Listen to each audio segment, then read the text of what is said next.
looking for as well, but that's fine. Yeah.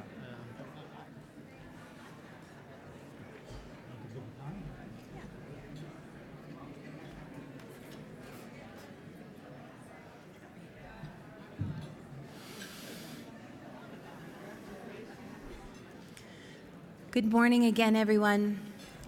Welcome to day 2 of the 2019 Joint Gathering. I'm Jessie Hempel, one of your co-moderators, along with Harold. Before we begin with our opening comments, we would like to invite up Chief Bob Baker from the Squamish Nation, also known as Sa'apalak or Lanakila from Hawaii. And we're really grateful that Elder Baker could be here with us this morning to begin our day in a good way. So please welcome Bob Baker to the stage.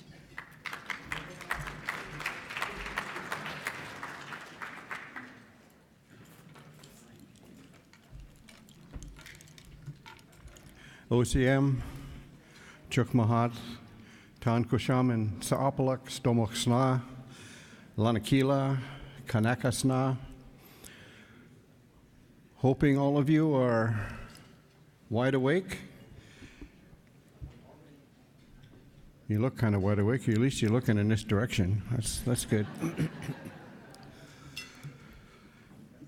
Wanted to just share a couple of words with you in regards to where we are and how we're moving forward. Would ask the ancestor spirits of this place, this area known as Kamkamalai, noted for the tall maple trees that grew here. That material was collected for our paddles and some of our weapons, and some of the things that we wanted to last for a long time were made out of maple.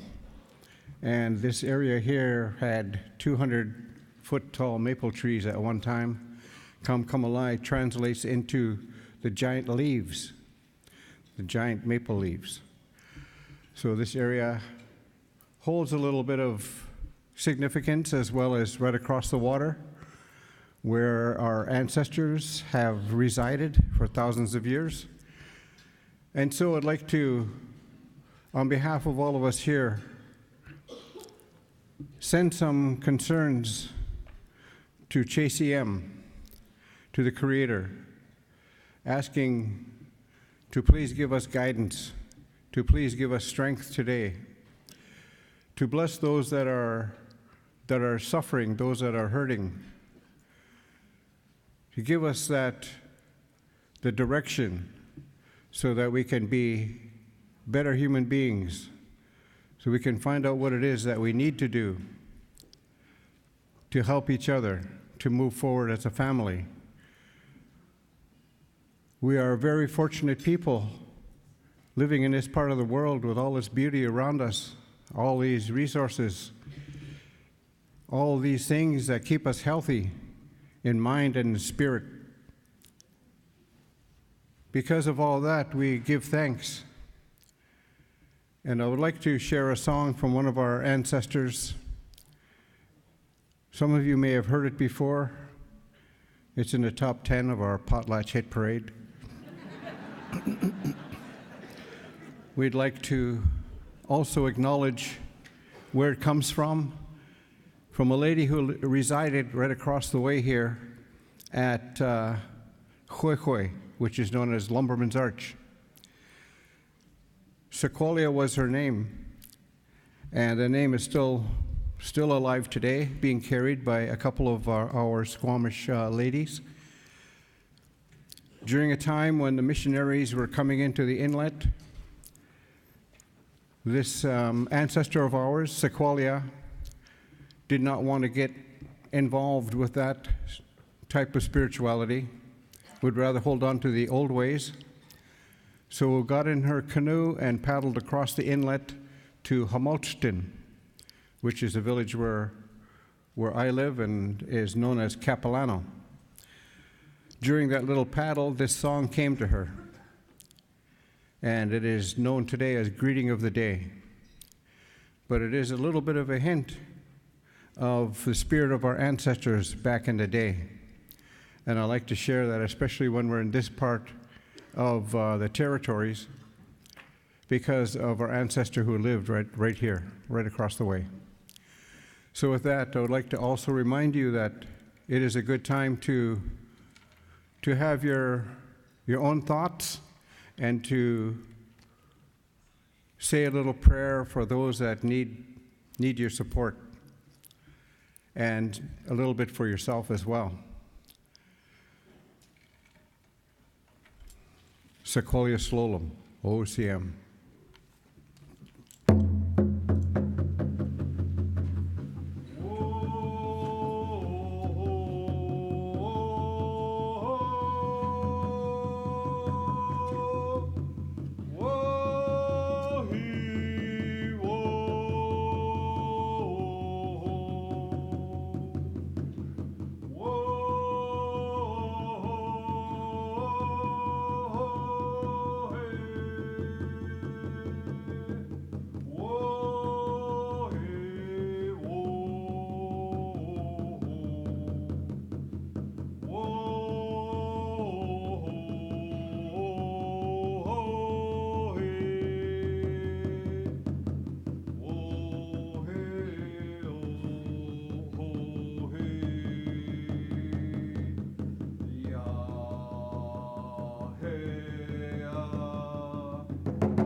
Nu chuch wa omsum. Could you say that?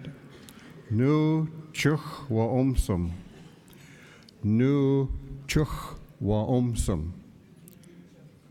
Means, are you awake? It's one of our favorite lines.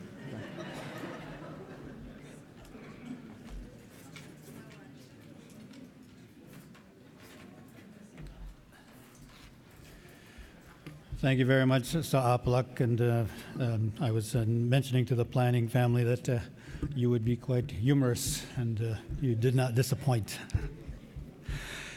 Just as we look to begin our days, welcome once again, and my name is Harold Tarbell. I'm a Mohawk from the community of Akwesasne, resident here in Coast Salish territory, and pleased to be your co-moderator again this year. We have a number of things to do before we turn to our program. I do want to remind you briefly of yesterday's sessions. So we did have a couple plenary sessions on pathways to formalizing self-determination and child and family services jurisdiction. And then we had a series of workshops and breakout groups on the new rights-based policy, on the new fiscal relationship as it relates to, let's say, modern self-governing and other agreements. We also had a session on cannabis in terms of the business opportunities and some of the challenges that raises for us, and then specific claims, and then finally one on registration.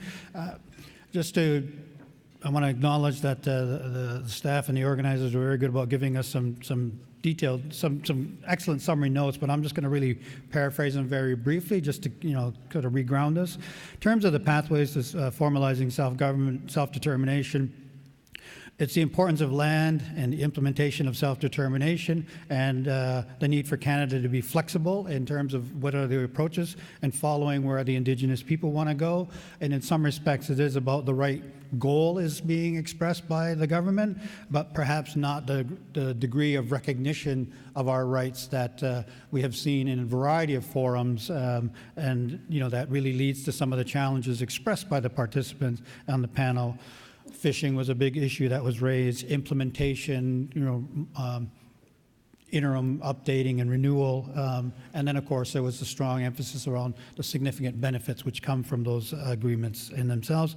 On child and family services, jurisdiction, it was really about the variety of approaches and creative ways that our communities are, either individually or collectively, trying to secure the exercise of their jurisdiction over their children and families, and to secure recognition of that jurisdiction, again, through a variety of different means to do that. And I want to compliment those presenters on that. In terms of the rights-based policy, again, the right words, the right goal, but is it in fact making the necessary shifts, particularly in the comprehensive claims policy and the inherent right policy, which in some respects are a significant barrier to the recognition of the rights as the First Nations are expressing them. A couple of key issues that were raised. Informed consent not being, being properly included, the diversity of our communities, particularly around unrecognized governments, traditional processes, Indian Act bans, amalgamation, a series of things like that. And then other issues which have emerged as a result of our history and of the policies, and particularly the overlap, the boundary disputes, the shared territory issues were mentioned.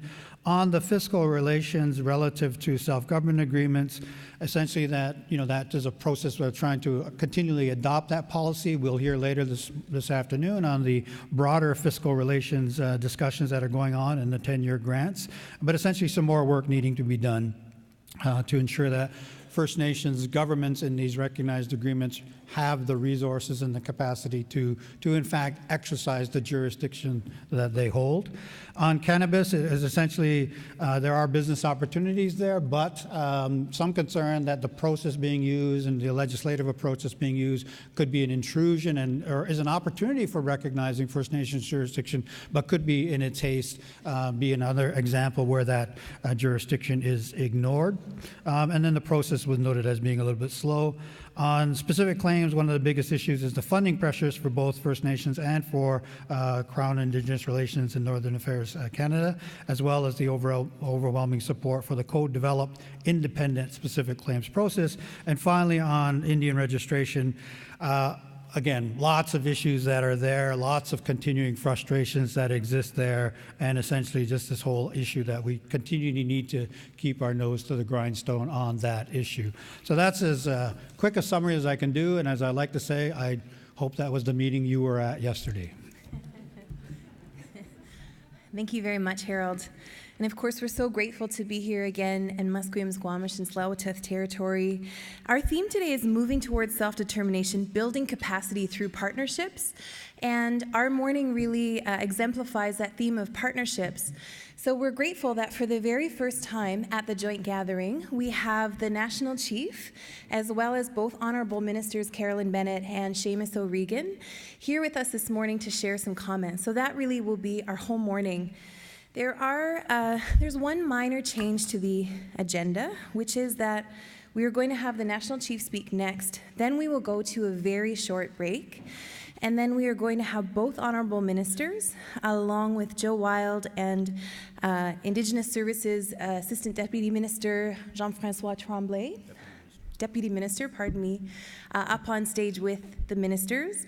And they are going to give back-to-back commentary, and then we'll take group questions at the end, right before the lunch break. So the break is going to come again after the National Chief, before the two ministers, which will take us all the way to lunch. After lunch, we have a plenary on the new fiscal relationship in this room again. And then at 2 o'clock, we have a plenary on emergency management in this room, as well as a breakout session on economic development, economic capacity through reserve land management. We have a break after that, and then this afternoon we have 3 interactive breakout sessions on housing, governance and financial leadership, and then the First Nations Public Service Secretariat. The room assignments for all of these sessions are in your handy-dandy little portable agenda that should be in all of your name tags. There's a map there of where each of the rooms are, and please note that some of the rooms are on the second floor, although some of them are also on this floor. I also want to quickly mention the youth agenda. So there is, starting at noon, there's a screening of the incredible new Haida film, Edge of the Knife. So really recommend that youth go and check out that movie if you haven't seen it yet. We also have 2 panels in the afternoon. The first one on sharing knowledge, education, internship, and career opportunities. And then after that, a panel on entrepreneurship. And then, of course, for the youth, the meet and greet with Minister Bennett at 5:30. Could I quickly ask any youth, registered youth that are in the room to raise your hand? Let's put our hands together for these youth. Pardon? Yeah. And so for the youth in the room, we do have a special request that you meet with myself and a couple of the staff members at the 3 o'clock break in the Mackenzie room so we can have a little debrief about the meet and greet and just make sure everyone's geared up for that exciting opportunity. So 3 o'clock in the Mackenzie room, we'll be gathering with all of the youth here. And I think that sort of takes us through the day's agenda. I quickly want to give you a couple of housekeeping announcements. If you were not here yesterday, first of all, welcome. Thank you for joining us today. The Wi-Fi password under Weston Conference is ISC 2019, but of course we know you won't be checking emails until the lunch break. We have a few prize draws to do this morning, but I think we'll do them closer to the breaks. And if you are not able to join us tomorrow, we just ask that you return your travel claims to the Naut'sa Tribal Council out at the registration desk. And then the final housekeeping announcement is just that there is a client service questionnaire that Indigenous Services has put together, part of their ongoing efforts to assess whether they're meeting your needs as a service delivery department. And so I believe they're going to table drop those questionnaires at some point this morning, and they will be doing a prize draw. So we'd ask you to fill those out this morning and hand your filled out questionnaires back to the ISK Ask Me booth before the end of lunch. Yeah. All right, with that, I declare it to be 8:45 a.m., and we are immediately on time, of course, as is our custom. So just to help us to make the transition, you may have noticed yesterday during the program, members of the Leadership Council were helping in sort of a facilitative role. And today we've asked Grand Chief Ed John if he would help us with the introductions of our distinguished guests. So please help me welcome to the podium Grand Chief Ed John.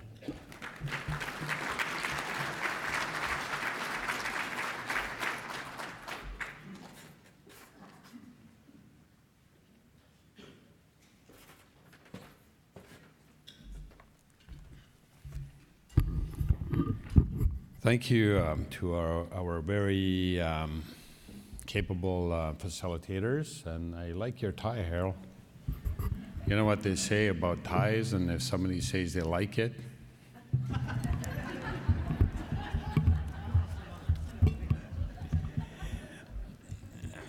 Hadi hidechu daket kana kani ntami be so siyo te hunasti jandit lane keo dian gat sahtil neatlat enne dineat en to be with these te Naut'sa. Wanted to acknowledge all of you for being here and the important work that you do in each and every one of your communities.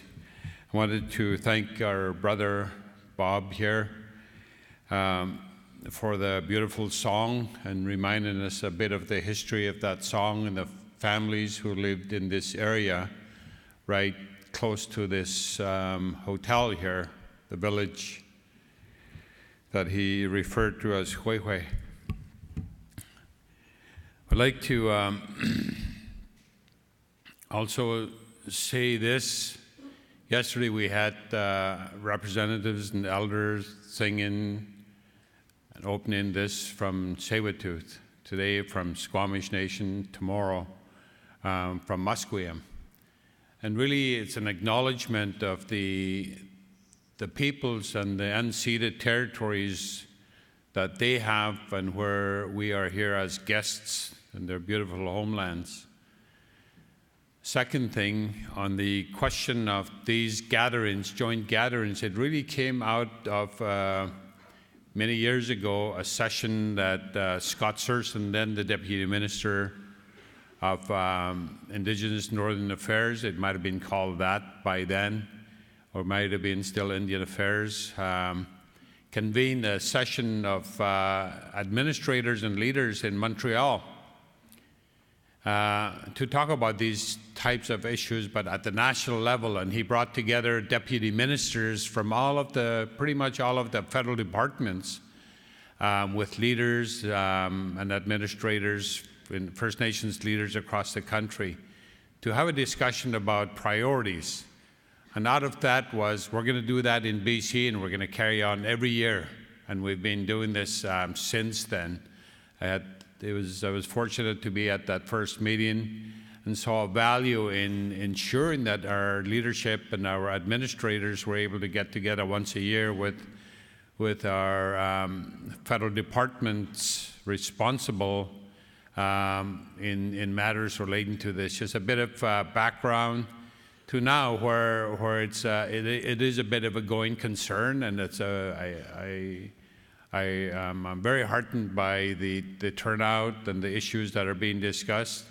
At one point, there was a very strong resistance by the department. All they wanted to do was talk about their housing program and their education program, and over time, we've built into a larger discussion place for us. And so it's to this that we've invited three of our guests, and this morning I can't leave this first intervention without acknowledging our Minister of Veterans Affairs and Associate Minister of National Defense, Jody Wilson-Raybould.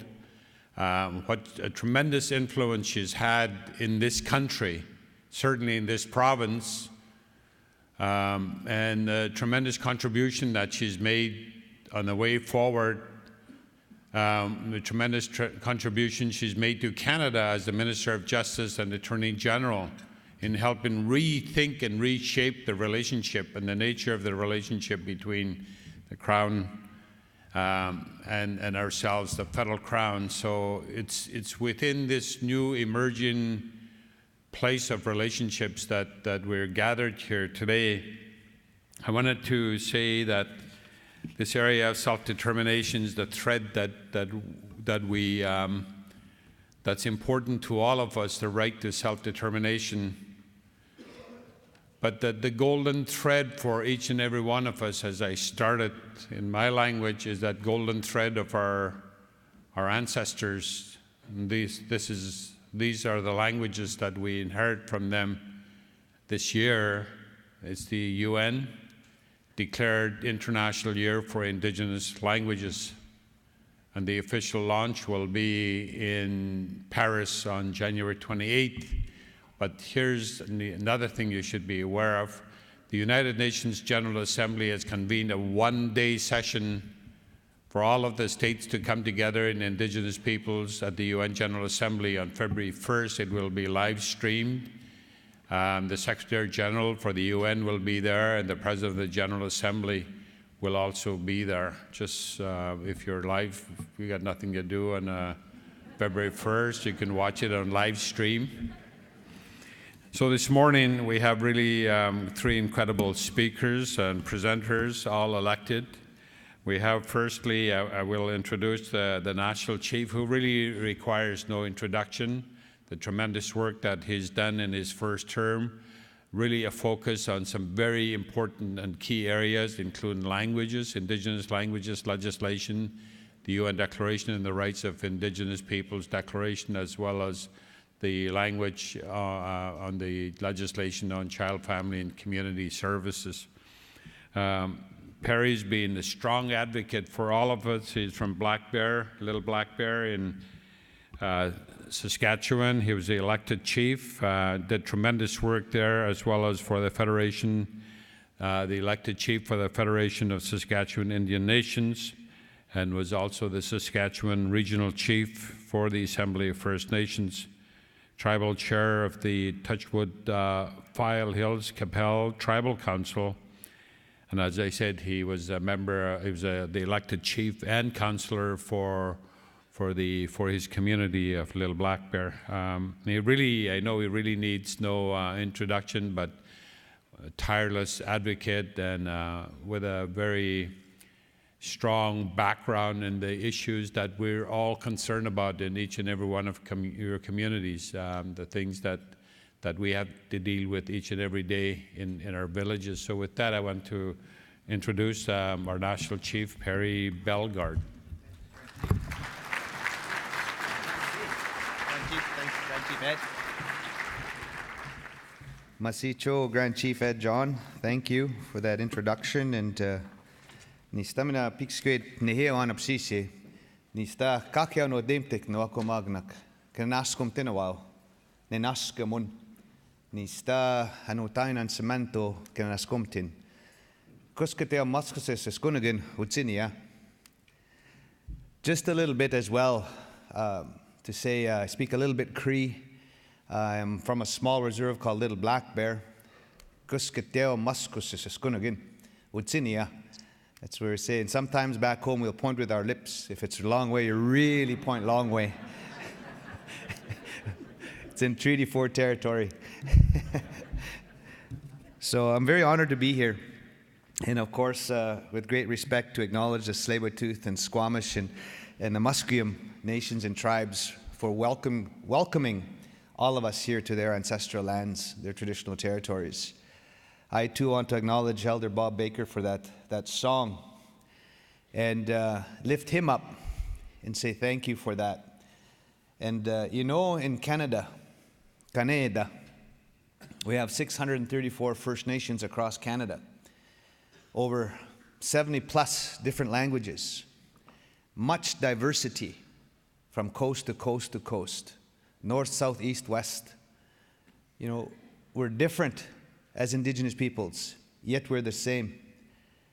And I had the honor to go to the Mohawk ceremonies, the Angwahoe, the Haudenosaunee ceremonies in their longhouse. And I've had the honor to go to a potlatch ceremony in Alert Bay in their longhouse. And of course, every year we participate in Sundance ceremonies out on the prairies, both Cree Sundances, Blackfoot Sundances. And the diversity that I see is huge. But there is one element, one thing that unites our tribes, no matter what tribe you go to, no matter what tribe, and it's that drum. We all use that drum, no matter what nation, what tribe. And our elders always talk about the unity, or using that drum to bring our people together. There's that spirit. And so when Elder Bob used that, you can just feel that energy. And I want to lift him up and say thank you for that. Our old people always say, one heart, one drum, one people, one voice. That heartbeat of Mother Earth still exists. So I wanted to say that in a respectful way, to lift him up and say thank you for that. I also want to again acknowledge the leadership in this territory. Grand Chief Ed John, for your strong leadership, not only in the domestic state, but internationally as well. And he's our strong voice for that International Year of Indigenous Languages, being our official rep from North America. That's the right way to say it. So we thank him Chief Robert Phillips, Chief Cheryl Casimir, but as well Chief Stuart Phillip, Grand Chief Stuart Phillip. Lift him up for his countless efforts and hours of working for our rights, our people. Chief Bob Chamberlain, Chief Judy Wilson, and my colleague on the executive, Regional Chief Terry Chigi. I lift them all up and say thank you to them all. As well to acknowledge the hereditary chiefs. The hereditary chiefs, I lift them up and I want to acknowledge them as well. And then our relatives from the Crown side. We have to lift you up as well, from the Crown side. And it's really good to see the Crown here, what you're doing. And to the ministers, the new ones, Minister Seamus, and the old new one too, Minister Bennett. She's old new, but she's good. She's always here too. Minister Carolyn Bennett. She'll be here. And she brings strength. And she brings experience. And as well, we have strength and energy with the new minister here as well. I lift them up. And their management team. I always tell the chiefs, it's not so much the ministers. Yeah, you got to talk to the ministers. But you got to have relationships with these important deputy ministers and associate deputy ministers over here. Because they run internally that department. And so you have your legislative base with the Prime Minister and Cabinet over here and all the ministers, yeah, but you got Privy Council over here and all the deputy ministers over here. And you have to influence over here as well.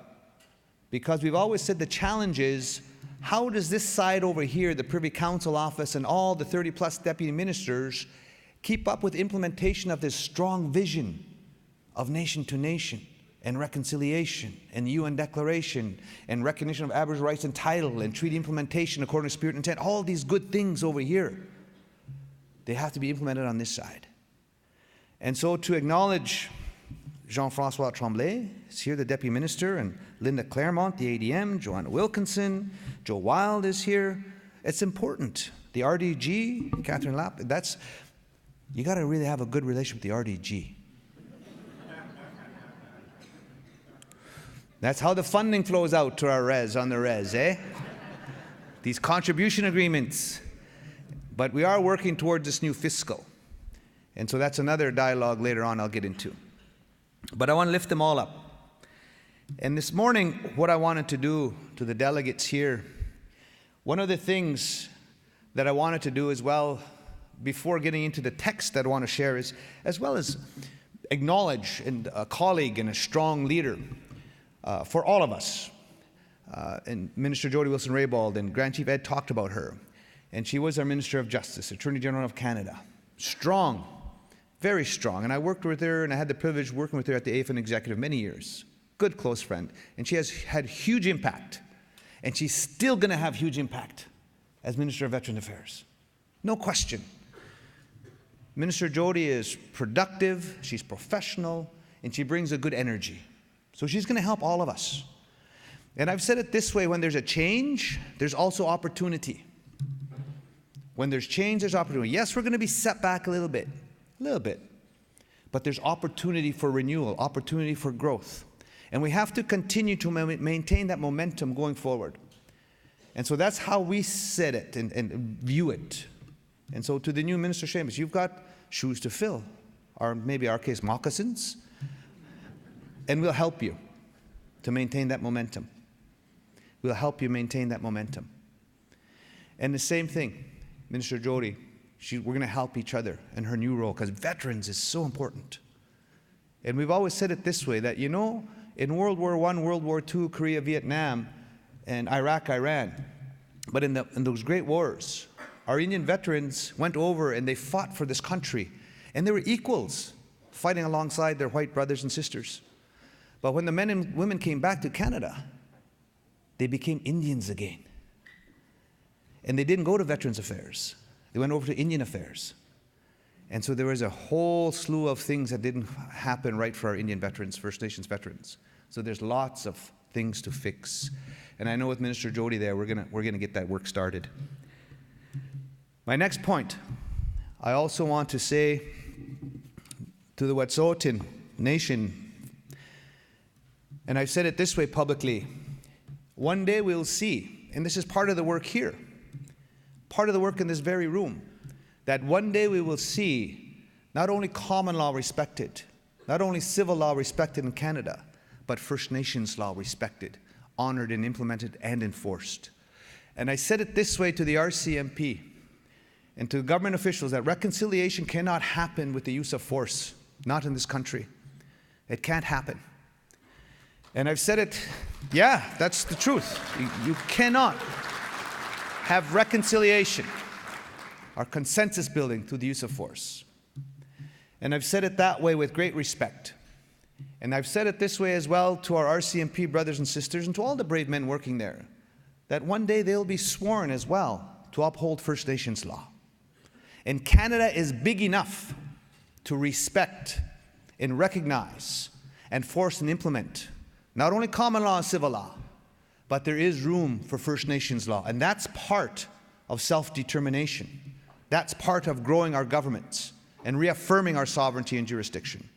So to the Wet'suwet'en, we've said it that Wet'suwet'en law was vetoed by common law. And that's what we have to fix. That's what we have to fix. Now, what I wanted to do, October is coming, October 2019, and there's a federal government election coming. And you will all have to make a decision. I'm going to encourage First Nations to get out and vote. I'm going to do it because I voted for my very first time in 2015. I didn't vote. Here I was and rolling out our platform. We're lobbying and advocating all the parties to put First Nations priorities as part of their platform. The Liberals, the Conservatives, the NDP, the Greens.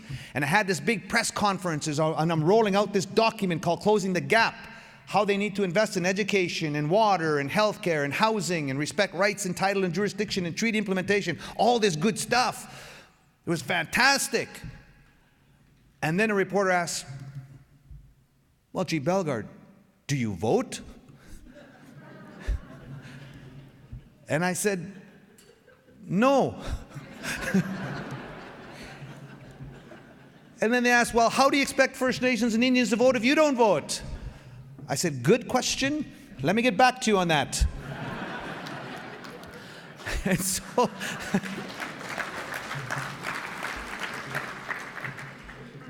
And so I had to go home to Little Black Bear and went to ceremony. All my aunties, my uncles, the old ones, the young ones. And they said, hey, Naut'sa. I go, okay, it's time now. They kind of gave me the green light. It's okay. Because growing up, you talk about nationhood and sovereignty and jurisdiction and petak, be careful. That's not our government. That's a Muniao government. That's their government. That's not ours. So don't vote. That's their government. And then we talk about treaty and how we have a treaty relationship with the Crown, not with just Cerna or DISC. We have a treaty relationship with the Crown. And our treaty is not with the Liberals or the Conservatives or the NDP or the Greens. Our treaty is with the Crown, nation to nation. And so it doesn't matter who gets in. They're supposed to live by and abide by that treaty and implement it and enforce it according to the spirit and intent. So I was taught that growing up. That's why I didn't vote. Never voted in that. And then they would always say, now, because our treaties have never been honored or implemented. So now they're saying, embrace this concept of dual citizenship. And all of you will know that we weren't given the right to vote till 1961. 1961. We weren't allowed to vote. We weren't allowed to leave the reserve without a permit till 51. No access to lawyers till 51. All this, you know that. But this is the reason why I didn't vote right up until 2015. And then after that, when I got the okay, I did vote. I was scared. But I did vote. Not saying who I voted for, it's between me and the Creator. But I did vote. And I don't feel any less Cree. I don't feel any less a member of Little Black Bear. So I had influence. And then we saw the fire spread across Canada. That on some reserves, they ran out of ballots.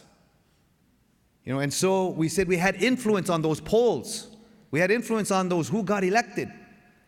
And so now we say to people, if you want to get elected and become prime minister or an emperor, you better listen to First Nations people. And you make sure our issues go there too. And don't forget us. We did have impact on over 20 plus ridings. That's quite a bit. So that's my big, loud, windy introduction to go out and vote. Because they're going to listen to us now. They know we have impact. And embrace that concept of dual citizenship. That you can always be a member of your nation or tribe. But you can have influence in that system. Because if we don't, they're not going to care about our issues. Because you don't help them get elected. And so we've got to have First Nations people, I've always said it this way, around all decision-making tables that affect our lives, where policy or legislation is developed that affects our lives and our rights, title, jurisdiction, and treaties. So we need to have First Nations people in all parties. Conservative, liberal, you name it. We need to have people around that big decision-making table called cabinet. Decision-making people around Supreme Courts, private sector boards, wherever their decisions made. More First Nations deputy ministers. How many do you got? 2? 1? We've got to work on that. We need more. You get better decisions. So that's the piece going forward. That's coming up now. Now my report. What I wanted to talk about, we just finished a meeting with the Prime Minister and key cabinet ministers a week ago. And the MOU that I signed, it's this thing here. It's public knowledge. Nothing untoward. Very transparent and open. Why did I sign this? I signed it because I want to have access to the Prime Minister and Cabinet on a regular basis so we can focus on joint priorities. That's why I signed this. And I can remember back 3 years ago, Grand Chief John was there and 1 or 2 of my regional chiefs, because there's so much politics in Indian country, eh? Always politics in Indian country. Holy smokes. You know. But at the first meeting, I had 1 regional chief, even though we had a motion to sign this. But at the last meeting a week ago, everybody was there. So it switched. And so what did we say? We had 7 priorities. We said number 1, that policing and community safety issues affecting First Nations was number 1 priority. So policing. And getting policing seen as, what's that word? It's not a program or policy. We want it seen as an essential service. So you need to look at programs, policies, even legislation to get it seen as an essential service. So that's working with Minister Ralph Goodale. So because of the pressure and the energy on policing, it resulted in, I think he got maybe approximately $300 million to help enforce that program and increase the budget a bit. But it's still not where it should be. So that was 1 issue priority. Co-development of an Indigenous Languages Act to support the preservation, revitalization, and strengthening of Indigenous languages. That was our 2nd priority. And so officials are working very hard. There's a new Minister of Canadian Heritage, Minister Pablo Rodriguez. And so we're hoping to have legislation introduced soon, because October is the election. June is when that thing called the House will rise. So all the ministers will leave Ottawa. It's done. Nothing else is going to get passed in terms of legislation, in terms of any new policies or programs or anything. It stops. And so that's the time frame. So the question I always ask, what are we going to focus on and what are we going to get done between today's date and June of 2019 before the House rises? So this Indigenous Languages Act is very important. We want to see that introduced very, very soon. That's what we want to see, that Indigenous Languages Act introduced. The 3rd one was implementing the UN Declaration on the Rights of Indigenous Peoples, including the co-development of a national action plan. Very important to do that. 4 was implementing all 94 calls to action of the TRC, Truth and Reconciliation Commission. 5, working on a new fiscal relationship. And there is some movement on that, the new fiscal relationship. And you're going to have a more robust report later on in it. But low-hanging fruit, 2 things happened because of the Chiefs Committee on Fiscal. And I acknowledge Chief David Jimmy for his good work there. Now there's a formalized committee with the Crown and First Nations leaders as well to continue the work on this fiscal committee. And so they're trying to do, the low-hanging fruit was you can carry over from one fiscal year to the next now. That never used to be. Remember a few years back, I always call it March Madness. You got money, you got to spend it, or else you lose it, you got to send it back. Spend it, spend it. I remember, oh, we're going to go on men's wellness to San Diego and California. And telling on myself. Just spend it, get it out the door. Well, you don't have to do that anymore. You can carry it over, so which means you can do better long-range strategic planning. You don't have to rush your housing program. You don't have to rush these, like you can carry it over. So that was good work. Looking at 10-year transfers. And I avoid to use grant. These are transfers. We're trying to get the transfers between governments. We're still working on that. But there are 5 elements that I encourage the team there to start looking at and incorporating in a new fiscal relationship with the Crown. And there's 5 elements that I would love to see there. And it's one that's got to be based on total membership, on and off reserve. And I'm very respectful on and off reserve because there's no reserves in Northwest Territories, no reserves in Yukon. While there's a few reserves in NWT. But just we've got to watch terminology depending on location where we're going. But we know that half our people live off the res, half live in town, cities. So the issue of portability of rights and services and programs will become an issue. No question. Housing, education, and got a lot of First Nations here in Vancouver. You know, have a lot of First Nations in Ottawa. Last Friday we held the first ever round dance in Ottawa. Had about 400 or 500 people giving back. It was a ceremony, round dance.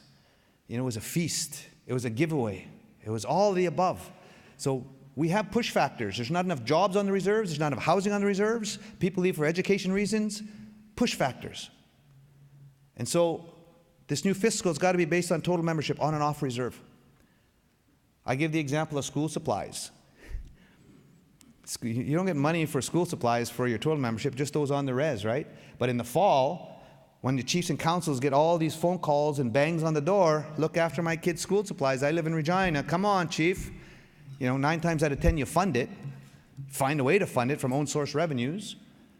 You know, so total membership on and off reserve. The new relationship on fiscal should be based as well on needs. Should keep up with inflation, CPI. In our areas, it's treaty-based funding, treaty-based. And then 5th one is percentage of land and resources, GDP. Those are the 5 elements that I would like to see as part of a new fiscal relationship with the Crown. And to start moving away from contribution agreements and transfers, just like the federal government does with the provincial governments. They transfer education monies, healthcare monies, social services. 1961 through EPF financing, transferred billions to the provincial governments. Something similar has got to happen for First Nations. So that work at that fiscal table is very important. Number 6, we're going to look at work jointly to decolonize and align federal laws and policies with the UN Declaration on the Rights of Indigenous Peoples and First Nations inherent and treaty rights. And I'm going to come back to that piece, okay, in terms of what happened at the MOU meeting last week. And then dialogue and planning to identify priorities and measure progress to close the socioeconomic gap between First Nations and other Canadians. Everything I talk about, and this is where AFN's got to do a better job of educating and working with Canadians right across Canada.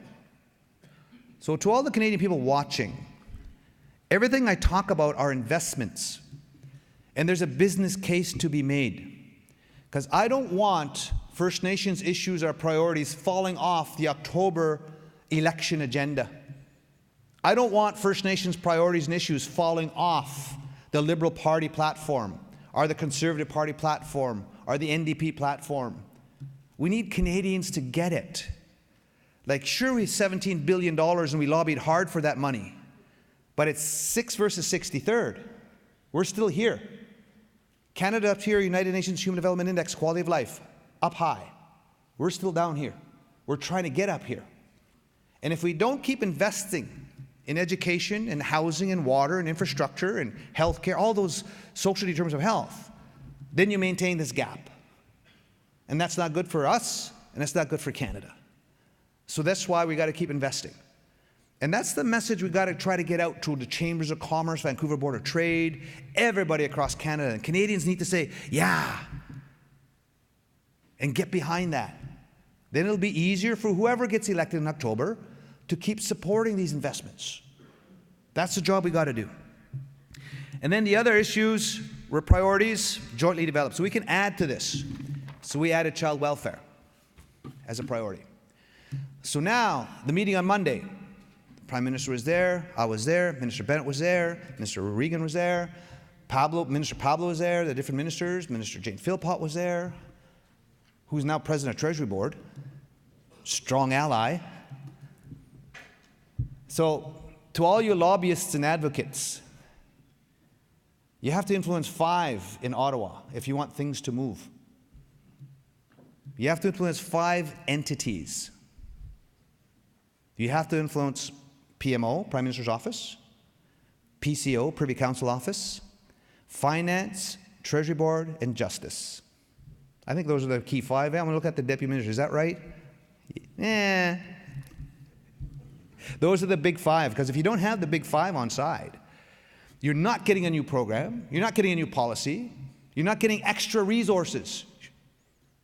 Even you should throw finance in there, Sunya Ogimao. I call him Sunya Ogimao. I know there's not many Cree speakers here, but in Cree that means big money chief. That's Bill Morneau. He's the one that decides what goes in that federal budget. He's the one that will decide what Minister Seamus O'Regan gets in the Department of Indigenous Services Canada. He's the one that will decide what Carolyn Bennett gets in the Department of Crown Indigenous Relations. He'll decide what Pablo gets in languages, Canadian heritage. He'll decide what ISETS, Minister Patty Haidu gets through ISETS, the skills training. So he rolls all that up. So he's another very key individual. So a recommendation to build upon to the team here from the Crown side. Bring in reps from PCO and PMO and Justice next year and see if they'll come. You'll have a really effective, robust dialogue here, because that's needed. So now, things that we wanted to get done before June of 2019. I talked about language legislation. It's got to be introduced very quickly, very soon. That's our identity of who we are as Indigenous peoples.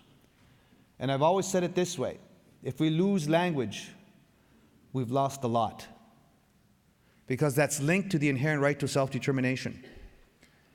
And I've always said it this way: those 5 elements, your own languages, your own lands, your own laws, your own people, and your own identifiable forms of government. 5 elements. That language is key. Very key.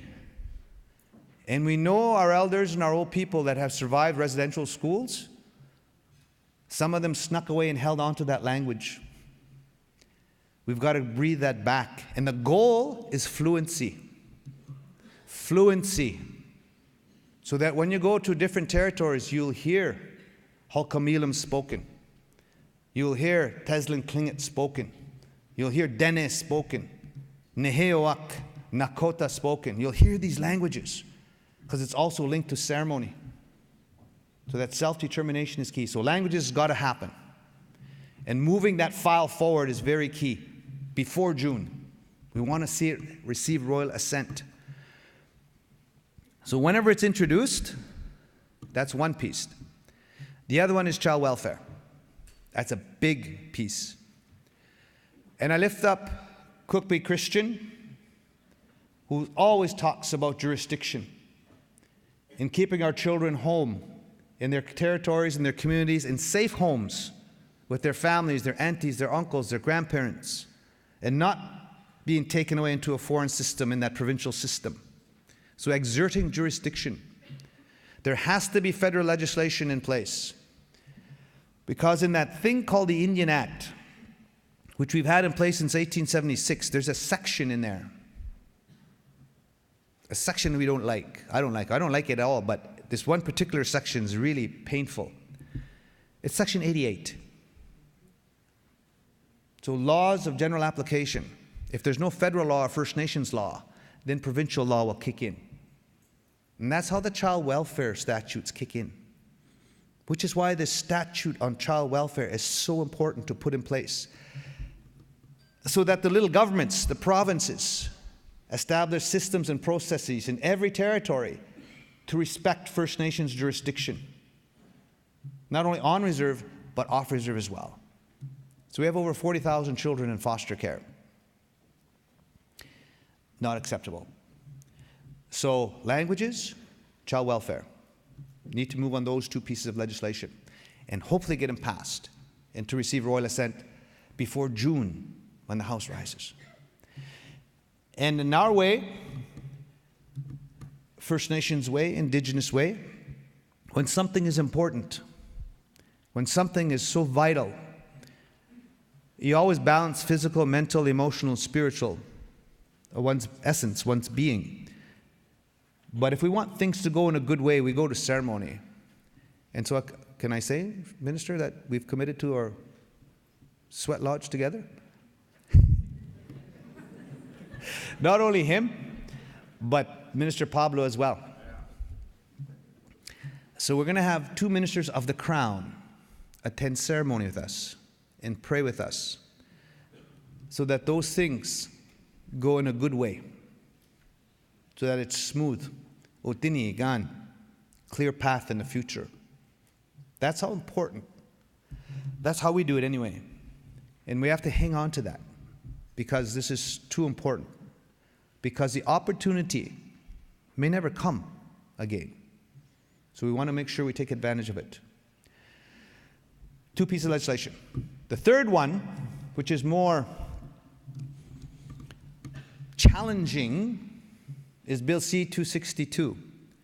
That's the UN Declaration on the Rights of Indigenous Peoples, the private members bill. It's in the Senate for second reading. I do hope and pray it gets passed. But there are challenges with the Senate. Much challenges with the Senate. And because it's a private members bill, it's not a government bill, it's a lower priority in that process, in that legislative process. So it may not even come to a vote. Some different parties like it, some don't like it. And there's a piece in there, in the UN Declaration, that people have issues with. And it's free, prior, and informed consent. People don't like those words. People think it's veto. So, can we really support the UN Declaration with FPIC in there? And we're saying, yeah, it should be supported. And don't be afraid of free, prior, and informed consent. It means dialogue. It means respect for rights, title, and jurisdiction. But because of that, certain parties may have issue. And then that's the political games that'll get played in that house called the Senate. So we've got to find a way strategic to try to move it forward. So this is the report in terms of legislation that we want to see get done if we can before June. Switch to policies now. And acknowledge and lift up Minister Carolyn Bennett for her work at CERN. Well, I can't say CERNA now, but CERD. Crown Indigenous Relations Department. And there's 4 policies that we want fixed and updated. And because of last week's meeting, I can say publicly we agreed to a process to try to fix them and get them updated. Comprehensive claims, specific claims, additions to reserve, and the inherent right to self-government need to be fixed. In light of Tsilkotin, Supreme Court decision, in light of all the Supreme Court decisions we've won. And they aren't contingent rights. They're inherent rights. They're aboriginal rights. We just need now the legislative and the executive branch to keep up with what the judicial branch is saying regarding rights and title. And so a process to fix those 4 policies. We're going to embark on that. Don't know if we'll get them done in time, Minister, we're hoping, but if not, we'll at least lay the foundation and the groundwork to continue that work. And that's the work, ADM Joe, of the tables you got going. Keep them going because the Dene Nation, Northwest Territories say, we want to work. Well, keep working, keep dialoguing. First Nations here in BC want to continue the work. Capacity building, constitution building, processes, laws building, all the above. Keep the work going. So that's the 4 policies. And then we'll move to some other things that we're going to try to get done. The new fiscal, you're going to be talking about that. 2 other pieces, I guess, that will really be important going forward for our organization called the AFN. And this is not to do with the October 2019 deadline for the election. This is just internal work. And it's a thing called the AFN Charter. Very important document. Last time it was updated was when Wendy Grant John worked on it with Grand Chief Joe Muskokamon about 20 years ago? Close to 20 years ago. That was the last time we looked at our AFN charter. It's moldy. We need to update it. We need to breathe life into it because it's outdated. And there were some good recommendations done by that work, 47 recommendations. And there's a very specific process to amend the AFN charter. So we have to, what we're going to embark on in February 5 and 6 is my next AFN executive meeting. And so I got to come with a budget and operational work plan for the next fiscal year that my 10 regional chiefs will debate, discuss, dialogue, prioritize, whatever else. Boom, that's what we're going to implement April 1. Well, part of that will be a work team to focus on updating the AFN charter, to go out and listen. In every region, every tribe, territory, treaty area, whatever, for a whole year or so. What's working, what isn't working in that AFN charter? How should we fix it? How do we have and make room and respect, not only for Indian Act chiefs, but for hereditary chiefs if they want to be included? How do we make more space for the youth voice to be heard, the elders' voice, and the women's voice? How do we incorporate that into our AFN charter? We function by chiefs committees, but there's no mention of the chiefs committees in our charter. All these things, questions, we've got to work out. And then after a year or so of listening, I've got to roll it all up into a report and say, 634 chiefs, I'll use your line. Here's what we've heard. That's what you use as part of that rights record. Yeah, this is what we've heard on the AFN charter. And I got to roll that up into recommendations and then say, okay, chiefs, here's what we're recommending to vote on, and here's the date for a special chiefs assembly. And we want you to come in and vote on it. And CERNA and DIS committed to fund that. Oh. Part of nation building here. But that's our process. And so we need to update our AFN charter. It really is need for updating. And there's many issues in there that we've got to work through. So within 2 years, we'll have a special chiefs assembly on nothing else but the charter to fix that. 2 other new areas will work for 2019-2020. In addition to all of our chiefs committees, because we've got chiefs committees on everything. And then we, as national chief, I get out to assign portfolios and work with the regional chiefs. So Chief TG here, we've given economic development, and we've passed on economic development, and we've also passed on gaming jurisdiction. So you see in the press a few days ago, my little bit of lobbying. Section 207 of the Criminal Code needs to be amended, needs to be fixed. Met with the new Minister of Justice, Minister Lametti. Send the signal. We may not get it done in time for June, but down the road. And this is First Nations jurisdiction. If you want to put up a casino, it's your jurisdiction. Remember back in 1987-88, there was a criminal code amendment at that time. The provinces came together and pooled all their money, about $100 million. And they said, here you go, federal government, amend the criminal code, so give the provincial government's jurisdiction over gaming, running casinos. They made that amendment to accommodate the Winter Olympics in Calgary, so they could put up a casino at that time. So, gaming, Chiefs Committee on Gaming, we've got some work to do there. And I think in BC here, because now the little government, the little crown, Premier Horgan's starting to move on gaming, starting to talk about that, finally, for the 203 chiefs here. Saskatchewan, we've had it for over 20 years. But it's delegated authority. It's still not First Nations authority through Saskatchewan Indian Gaming Authority. And then I say to the chiefs, don't only look at the operational side, we've got to look at the licensing and the regulatory side as well, and issuing our own licenses and permits. That's another piece. And then be socially responsible for addictions. All these things have to be worked out. So gaming is a key piece of work. We also set up a cross-border crossing issue, Chiefs Committee. We never made borders. There were no provinces. We didn't create the Canada-USA border. So being at Akwesasne, Harold, where are you? What a jurisdictional nightmare. And I was just there 2 weekends ago for their turning of the ashes, their winter renewal ceremonies. And so, if you haven't been there, it's a real...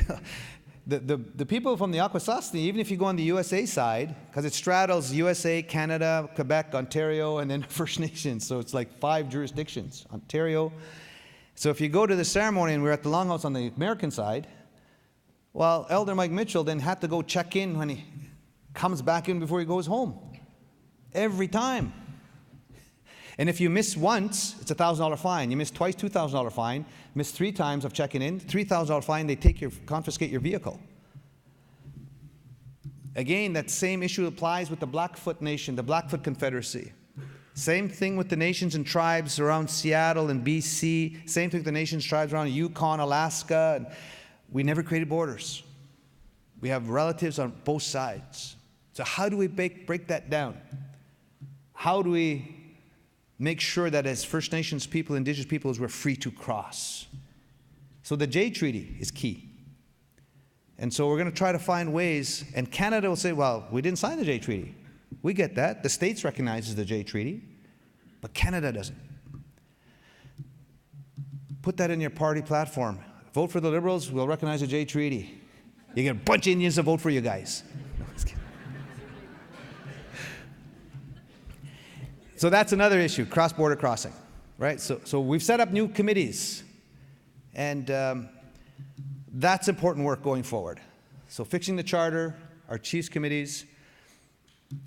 I also just wanted to say as well, the one important, very important chiefs committee that we have in place is Department of Fisheries, our chiefs committee on fisheries. And I was just telling my staff, heck, I'm going to BC. I got to have something on fisheries. I got to say something smart and look like I'm informed on fisheries. Come on, you guys, give me some bullets.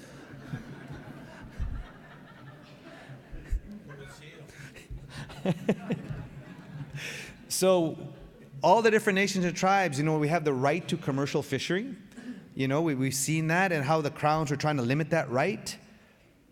We've seen how there's a need for co-management. We've seen the fight between salmon, wild salmon, and domestic, all those things. But on December 11th, we did meet with the Minister of Fisheries, Minister Wilkinson, and I'll lift up Chief Dalton Silver from Sumas First Nation. I don't know if he's here, but we lift him up because he's on the Chiefs Committee rep. And he talked about the concerns that recreational and commercial fisheries are having negative impacts on the Fraser River Chinook salmon. Big issue. Big issue. So how do we look at the Fraser Salmon Management Council be supported to negotiate priority access and co-management of the Fraser salmon? That's just one example. So our Chiefs Committee on Fisheries, there's many things that we have to get our heads around. And so there's these 2 bills coming up on fisheries. Bill C-55, the Oceans Act, and Bill C-68, the Fisheries Act. I think those are the right numbers. So we're going to be asked to prepare statements to the different Senate committees.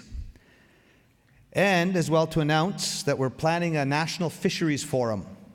It's not going to be in BC, it's going to be in Moncton in May of 2019. So you guys can travel all the way across Canada, come over there. And I'm not going to get into debate, what's better, Atlantic salmon or Pacific salmon?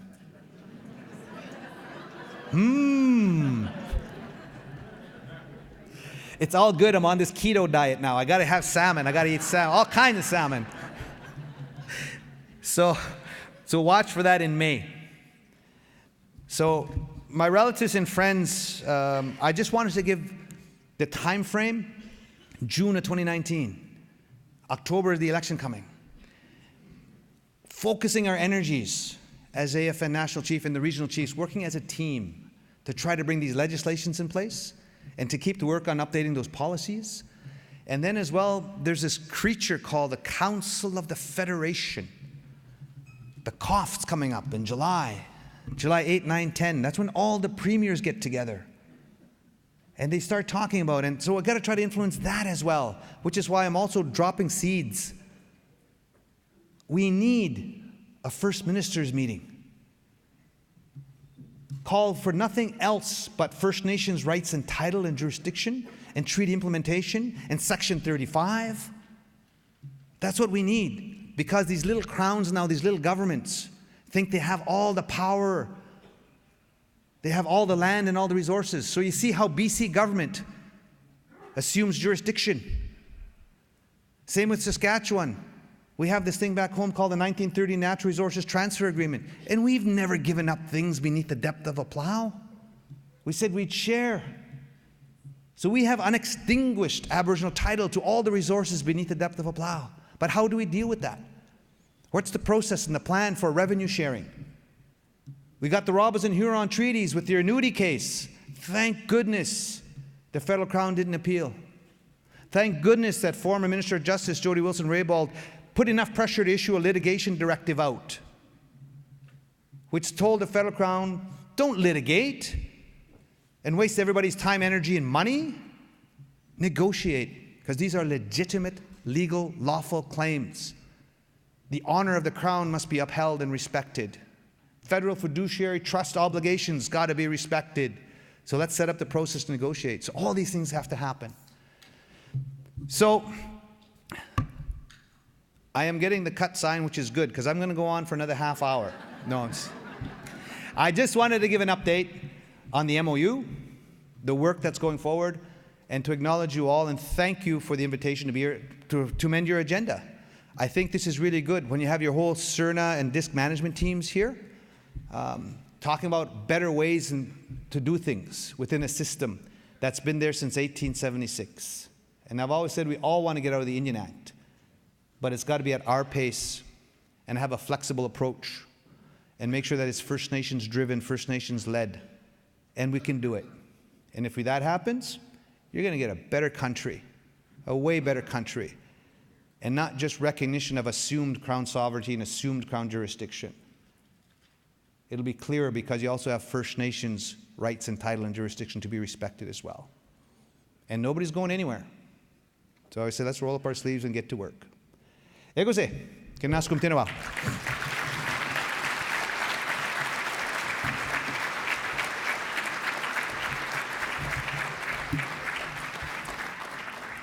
Thank you so much, National Chief, for giving us that update and, among many other things, reminding us of the potency of the potential of this moment and a call to action there for all of us to seize the potential of this moment and move forward issues, including the numerous pieces of legislation that you mentioned. So thank you.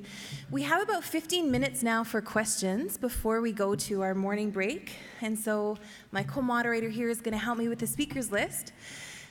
We have mic runners in the room, so if you would like to address a question to the National Chief, please raise your hand and we'll get a mic runner. I see Judy Sayers over here, first on the speakers list. At the same time, the National Chief has brought some handouts and they're being distributed throughout the room to the chiefs in particular, I think. We're asking that you grab one of those from staff as they pass your table. Oh, and there is a digital handout as well. Okay, so all of the attendees that are registered will get a digital copy of the handout, but if you would like a paper copy, staff are coming around with the red shirts to distribute that. So we'll go to Judith Sayers. Thank you. And thank you for the remarks. Sorry, the microphone isn't on. And I would also ask that for all of the Q&A portions this morning, if you could identify yourself and which community you're coming from to help our folks up on stage. Okay. Aklama Kakayanasaks, Hupachasaksup, Nuchanath. I just want to, my name is Judith Sayers. I'm the president of the Nuchanath Tribal Council, and thank you to the Coast Salish for allowing us to be here. And thank you, National Chief, for your report. I have two questions. One, recently, the Committee on the Elimination of Racial Discrimination made two rulings in relation to Site C and the Rights Implementation Framework. And the one that concerns me the most is Site C, because the Committee on the Elimination of Racial Discrimination told Canada to stop Site C until there is the free, prior, and informed consent of the Indigenous peoples whose lands will be permanently damaged.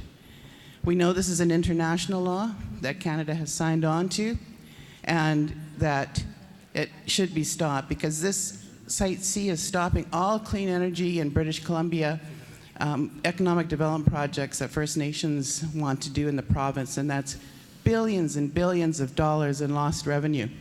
I wanted to know what you're doing from your office and meeting with all of the ministers in ensuring that Canada tells British Columbia to stop Site C.